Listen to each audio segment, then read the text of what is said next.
بسم اللہ الرحمن الرحیم الحمد للہ رب العالمین والصلاة والسلام علی رسول النبی الکریم حضور صلی اللہ علیہ وسلم پر نزول وحی کے طریقے۔ حضرت صلی اللہ علیہ وسلم پر مختلف طریقوں سے وحی نازل ہوتی تھی۔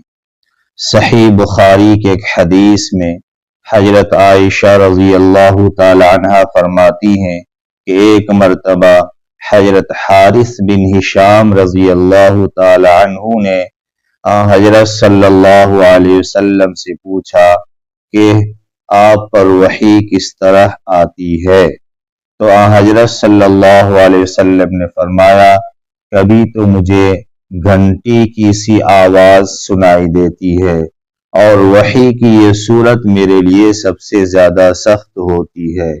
پھر جب یہ سلسلہ ختم ہوتا ہے تو جو کچھ اس آواز نے کہا ہوتا ہے مجھے یاد ہو چکا ہوتا ہے، اور کبھی فرشتہ میرے سامنے ایک مرد کی صورت میں آ جاتا ہے۔ اس حدیث میں آپ نے وحی کی آواز کو گھنٹیوں کی آواز سے تشبیہ دی ہے۔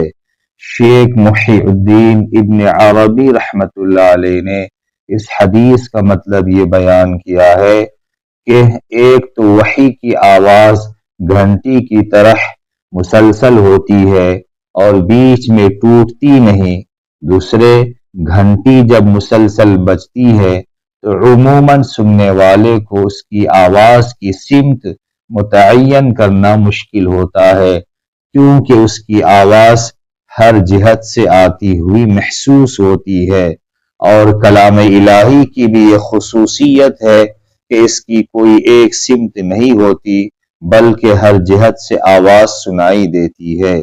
اس کیفیت کا صحیح ادراک تو بغیر مشاہدے کے ممکن نہیں ہے، لیکن اس بات کو عام ذہنوں سے قریب کرنے کے لیے آپ نے اسے گھنٹیوں کی آواز سے تشبیہ دی ہے۔ جب اس طریقے سے آپ پر وحی نازل ہوتی تو آپ پر بہت زیادہ بوجھ پڑتا۔ حضرت عائشہ رضی اللہ تعالی عنہ اسی حدیث کے آخر میں فرماتی ہے کہ میں نے سخت جاڑوں کے دن میں آپ صلی اللہ علیہ وسلم پر وحی نازل ہوتے ہوئے دیکھی ہے۔ ایسی سردی میں بھی جب وحی کا سلسلہ ختم ہوتا تو آپ کی مبارک پیشانی پسینے سے شرابور ہو چکی ہوتی۔ ایک اور روایت میں حضرت عائشہ رضی اللہ تعالی عنہ بیان فرماتی ہے کہ جب آپ پر وحی نازل ہوتی تو آپ کا سانس رکنے لگتا، چہرہ انور متغیر ہو کر کھجور کی شاخ کی طرح زرد پڑ جاتا، سامنے کے دانت سردی سے کپ کپانے لگتے اور آپ کو اتنا پسینہ آتا کہ اس کے قطرے موتیوں کی طرح ڈھلنے لگتے تھے۔ وحی کی اس کیفیت میں بعض اوقات اتنی شدت پیدا ہو جاتی کہ آپ جس جانور پر اس وقت سوار ہوتے وہ آپ کے بوجھ سے دب کر بیٹھ جاتا، اور ایک مرتبہ آپ نے اپنا سر اقدس حضرت زید بن ثابت رضی اللہ تعالی عنہ کے زانوں پر رکھا ہوا تھا کہ اسی حالت میں وحی نازل ہونی شروع ہو گئی۔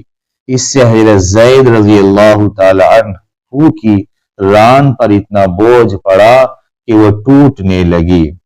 بعض اوقات اس وحی کی ہلکی ہلکی آواز دوسروں کو بھی محسوس ہوتی تھی۔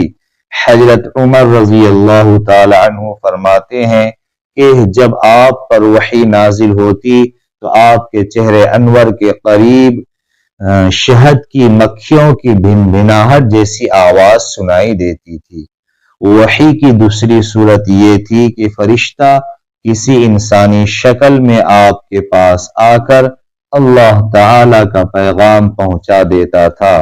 ایسے مواقع پر عموماً حضرت جبرائیل علیہ السلام مشہور صحابی حضرت دحیہ کلبی رضی اللہ تعالی عنہ کی صورت میں تشریف لایا کرتے تھے، البتہ بعض اوقات کسی دوسری صورت میں بھی تشریف لائے ہیں۔ بہرکیف جب حضرت جبرائیل علیہ السلام انسانی شکل میں وحی لے کر آتے تو نزول وحی کی یہ صورت حضرت صلی اللہ علیہ وسلم کے لیے سب سے آسان ہوتی تھی۔ وحی کی تیسری صورت یہ تھی کہ حضرت جبرائیل علیہ السلام کسی انسان کی شکل اختیار کیے بغیر اپنی اصل صورت میں دکھائی دیتے، لیکن ایسا آپ کی تمام عمر میں صرف 3 مرتبہ ہوا۔ ایک مرتبہ اس وقت جب آپ نے خود حضرت جبرائیل علیہ السلام کو ان کی اصل شکل میں دیکھنے کی خواہش ظاہر فرمائی تھی، دوسری مرتبہ معراج میں، اور تیسری بار نبوت کے بالکل ابتدائی زمانے میں مکہ مکرمہ کے مقام اجیاد پر۔ پہلے 2 واقعات تو سند سے ثابت ہے، البتہ یہ آخری واقعہ سندن کمزور ہونے کی وجہ سے مشکوک ہے۔ چوتھی صورت براہ راست اور بلا واسطہ اللہ تبارک و تعالی سے ہم کلامی کی ہے۔